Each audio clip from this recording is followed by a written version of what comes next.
Friends, आज की इस वीडियो में हम दो मेन चीजें डिस्कस करने वाले हैं। नंबर एक तो हम एडोबी स्टॉक पे कैसे अर्निंग कर सकते हैं, क्या सेल कर सकते हैं और क्या ज्यादा सेल होता है और उसको कैसे क्रिएट करना है। अभी मजा आएगा ना भिड़ो। और नंबर टू पे हम डिस्कस करेंगे मेरी जो फरवरी मंथ की अर्निंग है एडोबी स्टॉक से वो कितनी हुई है। तो फर्स्ट पार्ट जो है वीडियो का बहुत इंपॉर्टेंट है और आपके लिए बहुत हेल्पफुल रहेगा, तो वीडियो को कंप्लीट देखिएगा। तो चलिए शुरू करते हैं अपनी आज की इस वीडियो को बिना टाइम वेस्ट किए। तो सबसे पहले मैं यहाँ पे एडोबी स्टॉक के अपने अकाउंट पे आ चुका हूँ, अपलोड वाले सेक्शन पे। तो यहाँ पे जब आप अपलोड पे क्लिक करते हैं तो आपको ये वाली डिटेल्स नजर आती हैं। तो यहाँ पे है आप एडोबी स्टॉक पे क्या क्या कुछ अपलोड कर सकते हैं। तो आप ट्रांसपेरेंट पीएनजी अपलोड कर सकते हैं, ऐसी पीएनजी इमेजेस जिनका बैकग्राउंड ना हो, वो आपके कैमरा से कैप्चर की हुई भी हो सकती हैं। बाद में आपने उसका फोटोशॉप में बैकग्राउंड रिमूव करना है और एडोबी स्टॉक पे अपलोड कर देना है। रिक्वायरमेंट वही है कि उसकी जो रेजोल्यूशन है वो 4 मेगापिक्सल से ज्यादा हो और बैकग्राउंड जो है पीएनजी का मस्ट है, लाजमी है कि वो ट्रांसपेरेंट हो। ये चीज होगी। अब वो कैमरा की इमेज भी हो सकती है और आइकन भी हो सकते हैं। सेकंड नंबर पे यहाँ पे जेपीजी इमेजेस हम अपने कैमरा की अपलोड कर सकते हैं, वो तो आपको पहले ही पता है। और यहाँ पे एक और इम्पोर्टेंट चीज, वेक्टर्स आप अब अपलोड कर सकते हैं एआई और एसवीजी फॉर्मेट्स। पहले शायद ये अपलोड नहीं होते थे और इसका सबसे बड़ा फायदा ये है कि एसवीजी फॉर्मेट में आप अपने ट्रांसपेरेंट आइकॉन्स जो है वेक्टर आइकॉन्स एडोबी स्टॉक पे अपलोड कर सकते हैं। तो एडोबी स्टॉक पे इस वक्त पीएनजी आइकॉन्स और वेक्टर आइकॉन्स बहुत ट्रेंडिंग है और बहुत सेल भी हो रहे हैं और अभी इनकी डिमांड ज्यादा बढ़ेगी क्योंकि एडोबी स्टॉक की जो सब्सक्रिप्शन है उससे डिजाइनर्स यूज कर रहे होते हैं और उन्हें बहुत से आइकॉन्स की जरूरत होती है और वो भी वेक्टर फॉर्मेट में, और पीएनजी में भी बहुत सी आइकॉन्स यूज होती हैं। तो आपको मैंने बता दिया कि दो चीजें ट्रेंडिंग है एडोबी स्टॉक पे, ट्रांसपेरेंट पीएनजी और वेक्टर पीएनजी, जो कि एसवीजी फॉर्मेट में होगी। मैं आपको क्रिएट करना भी दिखाऊंगा कैसे क्रिएट करना है। और एसवीजी फॉर्मेट की रिक्वायरमेंट भी वही है कि वो 4 मेगापिक्सल से ज्यादा हो। तो अब मैं इसको खत्म करके आपको दिखाता हूँ कि यहाँ पे आप देख सकते हैं ये रोड साइन के आइकन है जो कि मैंने खुद क्रिएट किए हैं। यहाँ पे ये सेल टैग का एक आइकन है, तो ये पीएनजी फॉर्मेट में है। तो यहाँ से आपने इनको अपलोड करने का तरीका क्या है कि आपने पीएनजी फॉर्मेट में क्रिएट करना है और इसको यहाँ पे इलस्ट्रेशन सिलेक्ट करना है। और अगर आपकी कैमरा से की हुई फोटो है जो कि पीएनजी में है तो फिर आप यहाँ से फोटो सिलेक्ट करेंगे। यहाँ से आप अपने जो भी है, जैसे कि ये ग्राफिक रिसोर्सेज के लिए भी यूज हो सकते हैं और इसके लिए मैं दूसरी जो है ट्रांसपोर्ट वाली कैटेगरी भी सिलेक्ट कर सकता हूँ। यहाँ पे आपने उसी तरह टैग्स, टाइटल्स वगैरह लिखने हैं और अपलोड कर देना है। यहाँ पे एक और इम्पोर्टेंट चीज जो है वो ये है, अगर आप एसवीजी फॉर्मेट में अपना आइकन अपलोड कर रहे हैं तो उसके लिए फिर यहाँ पे ये एक वेक्टर फाइल है, इंटरनेशनल ह्यूमन राइट्स डे। ये वेक्टर फाइल जो है एक आइकन भी हो सकता है। अगर आप वेक्टर फाइल में आइकन अपलोड कर रहे हैं तो फिर आपको यहाँ पे एक और ऑप्शन नजर आएगा, दिस इज एन आइकन। देखिए ये मेरे पास है, ये वेक्टर तो है लेकिन ये एक आइकन नहीं है, तो मैं यहाँ पे चेक नहीं लगाऊंगा। लेकिन अगर आपका वेक्टर फॉर्मेट है एसवीजी या एआई, कोई भी फॉर्मेट हो सकता है, और वो आइकन है तो आप यहाँ से इसे आइकन सिलेक्ट करें, और सिंगल आइकन है तो आप सिंगल आइकन सिलेक्ट करेंगे, और अगर आइकन शीट है तो आप फिर आइकन शीट सिलेक्ट करेंगे। तो जो पीएनजी फाइल आपने अपलोड करनी है वो भी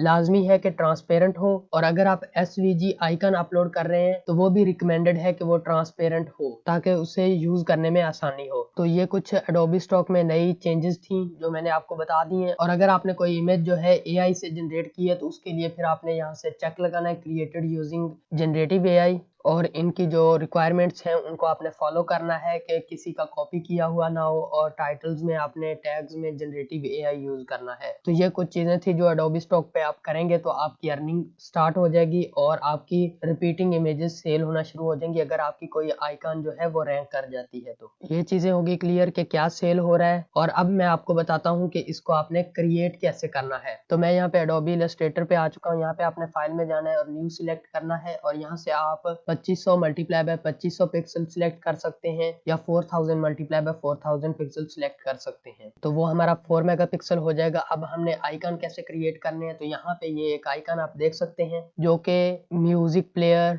वीडियो प्लेयर या किसी ऐप के लिए यूज किया जा सकता है। तो यहाँ पे आप देखें मैंने इसको सिलेक्ट किया है, तो आपको यहाँ पे इसकी विड्थ और हाइट नजर आ रही होगी। विड्थ जो है वो 3000 से ज्यादा है और हाइट 4000 से ज्यादा है, जो कि 4 मेगापिक्सल से ज्यादा होगा। याद रखें कि आपका जो आर्ट बोर्ड का साइज है वो भी 4 मेगापिक्सल से ज्यादा होना चाहिए और आपका जो आइकन या आर्ट वर्क है वो भी 4 मेगापिक्सल से ज्यादा होना चाहिए। ठीक है, तो अगर मैं यहाँ पे आर्ट बोर्ड सिलेक्ट करूँ, आर्ट बोर्ड टूल, और आप देख सकते हैं कि आर्ट बोर्ड का जो साइज है वो भी 4 मेगापिक्सल से ज्यादा है। तो ये हमारा आइकन क्रिएट हो चुका है। अब यहाँ पे हम फाइल में जाएंगे और यहाँ पे एक्सपोर्ट एज, और यहाँ पे ये हमारे पास पीएनजी फॉर्मेट है और यहाँ से हमने यूज आर्टबोर्ड सिलेक्ट कर लेना है ताकि हमारा आइकन जो है वो कटा हुआ नजर ना आए। जो भी फाइल का नाम देना है और इसे एक्सपोर्ट कर लेना, तो ये हमारा एक्सपोर्ट हो जाएगा। तो इलस्ट्रेटर में जब आपने आइकन को पीएनजी में एक्सपोर्ट करना है तो उसके आपको बहुत से फायदे हो सकते हैं। जैसे कि ये मेरे पास आइकन है, तो मैं यहाँ पे इफेक्ट में जाऊंगा और यहाँ पे स्टाइलाइज और यहाँ से डायरेक्ट ड्रॉप शेडो ऐड कर दूंगा। तो यहाँ पे आप देख सकते हैं मैंने आइकन को ड्रॉप शेडो लगा दिया है और यहाँ पे और भी बहुत से इफेक्ट हैं, जैसे कि ग्लो इफेक्ट है, इनर ग्लो, आउटर ग्लो और स्क्रिबल। तो ये सारे जो है हम यूज कर सकते हैं, क्योंकि वेक्टर में हम ये इफेक्ट्स यूज नहीं कर सकते, वो रास्टर इफेक्ट आ जाता है। एसवीजी में भी हम ये यूज नहीं कर सकते, लेकिन जब हम पीएनजी आइकन एक्सपोर्ट कर रहे हैं तो हम ऐसे इफेक्ट्स यूज कर सकते हैं जिससे हमारी पीएनजी आइकन जो है वो बहुत ज्यादा इंटरेस्टिंग बन जाती है। तो अब हम इसको पीएनजी में एक्सपोर्ट करेंगे तो ये हमारा जो शेडो है वो हमें नजर आएगा वहां पे। और यहाँ पे जब आइकन को सिलेक्ट करें तो यहाँ से हम इस ड्रॉप शेडो को बाद में खत्म भी कर सकते हैं। ये हमारा एज इफेक्ट है और हम इसकी वैल्यूज जो है वो भी चेंज कर सकते हैं। जैसे कि मैं यहाँ पे जाऊंगा तो ये सारी वैल्यूज हम दोबारा चेंज भी कर सकते हैं। तो यहाँ पे एक और हार्ट का आइकन है जिसपे एक इफेक्ट लगा हुआ है, यहाँ पे आप देख सकते हैं स्क्रिबल इफेक्ट। इसको यहाँ पे मैं ऑफ कर रहा हूँ एक दफा, तो आप देख सकते हैं ये हार्ट शेप इस तरह है और इफेक्ट लगाने से ये इस तरह हो गई है। तो इसको हम पीएनजी में ऐसे ही सेव कर सकते हैं, क्रिएट आउटलाइन में करने की जरूरत नहीं है। तो इलस्ट्रेटर में पीएनजी सेव करने का तरीका मैं आपको बता चुका हूँ। तो इसको हम जब पीएनजी में सेव करेंगे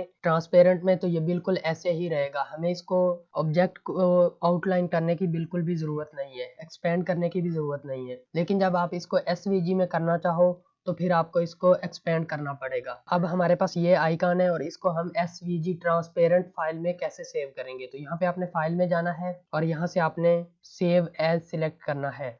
यहाँ से आपने इसका अपना फाइल का जो भी नाम है वो लिख लेना है और यहाँ पे आपने यूज आर्टबोर्ड पे चेक लगा लेना है और यहाँ से आपने सेव पे क्लिक करना है। यहाँ पे एसवीजी में आप एसवीजी टाइनी 1.1 या एसवीजी बेसिक 1.1 सिलेक्ट कर सकते हैं। यहाँ पे इसको ये आप देख सकते हैं एसवीजी के अंदर कन्वर्ट टू आउटलाइन। अगर आपके आइकन के अंदर या आपके वेक्टर के अंदर कोई फॉन्ट यूज किए गए हैं या कोई इफेक्ट्स ऐसे हैं तो उनको आप यहाँ से कन्वर्ट टू आउटलाइन लगा देंगे तो ये खुद ब खुद उसको चेंज कर लेगा। तो अगर आपने कोई फॉन्ट यूज किया तो आपने लाजमी ये कन्वर्ट टू आउटलाइन यूज करना है, नहीं तो वो फिर आपका फॉन्ट जो है वो यूजेबल नहीं रहेगा। अगर कोई आपकी फाइल डाउनलोड करता है और उसके पास वो वाला फॉन्ट नहीं है जो आपने यूज किया है, तो उसके वो सारा डिजाइन जो है वो खराब हो जाएगा और उसे वो उसका जो सब्स्टिट्यूट फॉन्ट है वो लगा के दे देगा। तो इसलिए अगर आपने कोई फॉन्ट यूज किया तो आपने लाजमी ये कन्वर्ट टू आउटलाइन करना है और बाकी ये चीजें वैसे रहने दें। और यहाँ पे एम्बेड जो है इमेज लोकेशन यहाँ पे आप लिंक कर दें और प्रिजर्व इलस्ट्रेटर एडिटिंग कैपेबिलिटीज कर दें। इससे क्या होगा कि जो आपकी एसवीजी फाइल है वो दोबारा एडिट की जा सकेगी। यहाँ पे सीएस प्रॉपर्टीज के अंदर आपने इसको चेक लगा देना है और यहाँ पे इसको चेक लगा देना है और ये आपका जो फाइल है इसको आपने यहाँ पे सेव कर देना है। वैसे आपको ये इस तरह के ऑप्शन नजर आएंगे तो आपने यहाँ पे मोर ऑप्शन पे क्लिक कर लेना है और आप इसको ओके करेंगे तो ये आपकी फाइल सेव हो जाएगी। तो अगर आपको समझ ना आई हो तो यहाँ पे इसके तमाम ये 10 पॉइंट्स दिए हुए हैं, इनको आप फॉलो करेंगे तो आपकी जो फाइल है वो एसवीजी ट्रांसपेरेंट सेव हो जाएगी। आप इसका स्क्रीनशॉट भी ले सकते हैं। तो ये तो तरीकाकार हो गया पीएनजी और एसवीजी फाइल्स को सेव करने का। तो अब मैं आपको बता देता हूँ कि मेरी फरवरी की अर्निंग क्या हुई है, तो चलिए वो भी हम देख लेते हैं। चलो भाई।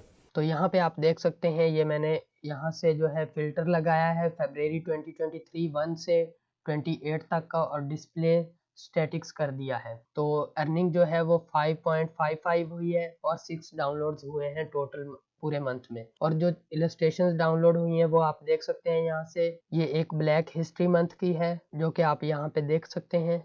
ये एक ब्लैक हिस्ट्री मंथ का बैनर है जो कि बहुत दफ़ा सेल हुआ है। ये जनवरी में भी सेल हुआ है और जनवरी में मेरी ब्लैक हिस्ट्री मंथ की और भी बहुत सी इलस्ट्रेशन सेल हुई हैं, उस पे भी मैं वीडियो ज़रूर बनाऊंगा। तो अर्निंग हुई है अप्रोक्सीमेटली $5 सिर्फ इसी एक इलस्ट्रेशन से बने हैं। और यहाँ पे ये नीचे एक फ्रेम है जो कि ग्रीन स्मोक फ्रेम है और मोबाइल पे बनाया गया जेपीजी फाइल है और ये भी एक ही दफ़ा डाउनलोड हुई है और 99 सेंट बने हैं इसके। तो ये थी मेरी फरवरी की अर्निंग। आज की इस वीडियो का लाइक एम 20 है, आपने 20 लाइक्स लाजमी करने हैं इस वीडियो पे। तो अगर वीडियो पसंद आई है तो प्लीज़ वीडियो को लाइक करें और चैनल को सब्सक्राइब करें। मिलते हैं नेक्स्ट वीडियो में, तब तक के लिए बाय।